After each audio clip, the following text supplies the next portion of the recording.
Halo teman-teman semuanya, apa kabar? Nah hari ini insya Allah saya akan cerita tentang apa saja sih challenge ketika kita kuliah di luar negeri. Nah setidaknya ada beberapa challenge yang kita mungkin akan kita hadapi ketika di luar negeri, ini berdasarkan pengalaman saya ya. Nah challenge-nya yang pertama, hari ini saya akan share tentang 5 challenge ketika kita kuliah di luar negeri. Yang pertama challenge-nya adalah bahasa. Nah karena bahasa Inggris ini bukan bahasa utama kita, tentunya ini menjadi challenge yang cukup lumayan, meskipun misalnya IELTS kita waktu itu lumayan bagus. Nah sepengalaman saya, IELTS saya nggak bagus-bagus amat sih, tapi alhamdulillah 7.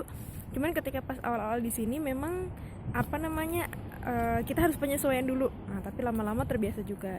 Tapi pas awal-awal saya pikir cuma saya saja yang mengalami kondisi seperti ini. Ternyata enggak kok, teman-teman saya dari negara lain, bisa dari Cina dan dari Eropa yang non Inggris, mereka juga kesulitan. Bahkan pas saya ngobrol dengan teman saya yang asli dari Inggris dari lahir gitu ya, nah pun ketika dia baca jurnal dia juga searching kamus gitu. Jadi kata dia, soalnya biru bahasa akademik dengan bahasa Inggris itu memang beda, bahasa Inggris yang sehari-hari, makanya saya pun juga perlu belajar juga. Nah, seperti itu. Jadi insya Allah semakin sering terpapar, teman-teman akan bisa beradaptasi kok untuk masalah bahasa. Itu challenge yang pertama. Challenge yang kedua adalah budaya. Nah ini tentunya budayanya emang beda banget dengan budaya di negara kita, di Indonesia.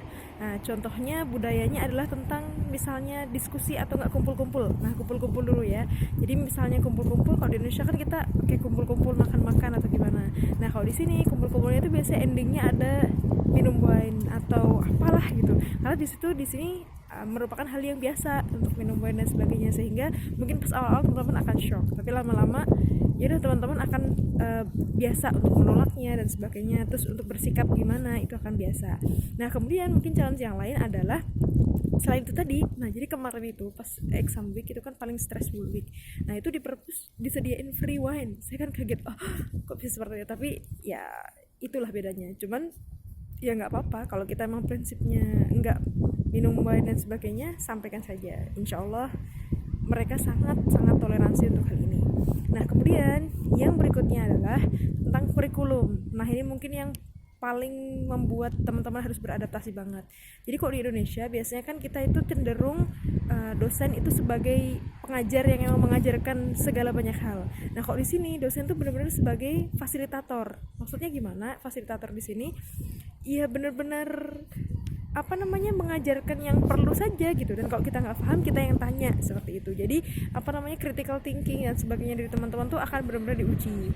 Nah mungkin teman-teman akan rada shock dengan ini gitu. Biasanya dulu kayak kita semuanya disiapin, dijejalin gitu ya, pas di sini kayak dibiarin aja gitu ya, karena di sini konsepnya ada learner. Jadi emang kitanya emang udah bisa untuk belajar sendiri seperti itu. Jadi nggak perlu lagi yang terlalu dibimbing seperti itu ya. Kalau kamu memang perlu ya udah belajar sendiri seperti itu. Kalau memang nggak tahu baru tanya.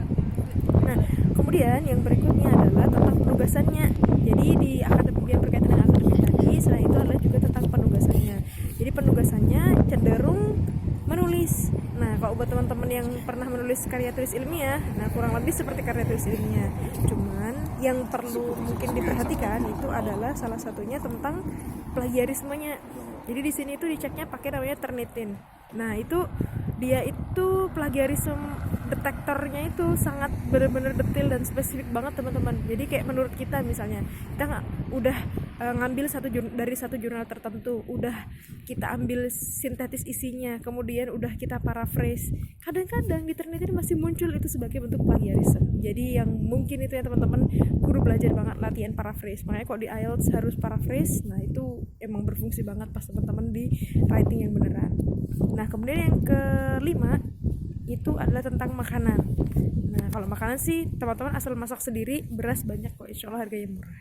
Dan yang terakhir dan yang paling berat mungkin adalah karena kita jauh dari tanah air. Nah maksudnya gimana? Teman-teman mungkin akan merasa yang seperti homesick dan sebagainya. Nah itu mungkin challenge yang berikutnya. Nah itu semua teman-teman semua, mudah-mudahan bermanfaat ya teman-teman. Sampai ketemu di Edinburgh.